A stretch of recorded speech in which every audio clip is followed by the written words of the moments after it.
Welcome to WagerTalk TV. I'm Kelly Stewart, joined by Dave Koken and Adam Trigger of WagerTalk.com. Little AFC West matchup here, and frankly, Dave, I'm a little flustered. Teddy Bridgewater went out last week. It doesn't look like I'm going to get a cash. My over 8.5 wins for the Denver Broncos. They kind of have a gauntlet of a schedule here to finish up the season, but this is an interesting one. We're seeing pretty much pick'ems across the board on the WagerTalk odds screen. Total 41.5. Do you think Drew Lock is finally gotten over some of his issues we saw last season? No. He's a backup quarterback, and that's it. He's never going to be anything more than that.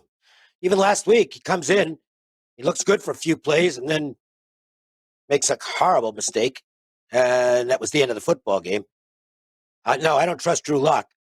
Flip side, I don't trust the Raiders, who suck. Okay, they're not very good, and they have no home field advantage.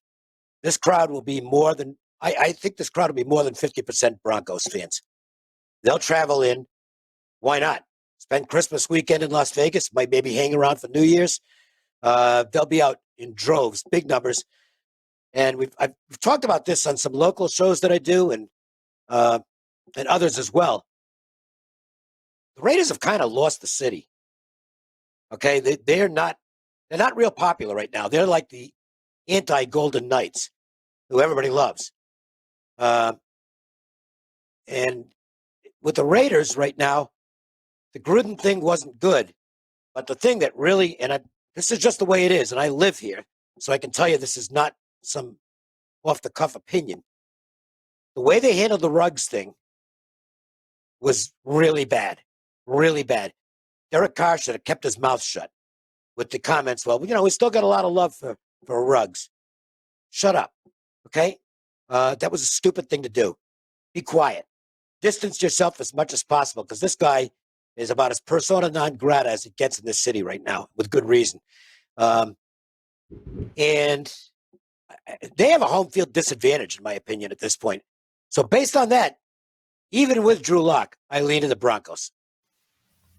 I lean to the Broncos as well. And Dave, you're right, though. I do feel like Vegas's stadium, whether or not we went and saw a soccer game there, USA, Mexico, whether or not there's UNLV games, it's going to bring in the tourists, right? It's kind of like SoFi Stadium, where we saw the soccer stadium where the Rams and the Chargers were playing there previously. It's a destination city. So I don't think that the Raiders are going to have a home field advantage, if you will, anytime soon.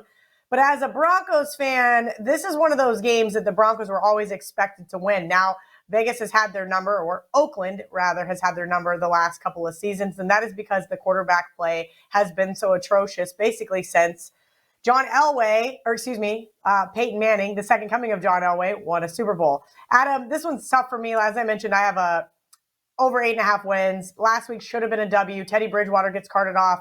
Glad to hear he's doing well. But as a Broncos fan and as a Broncos over season ticket holder, I am not very pleased that Drew Lock is the starter here.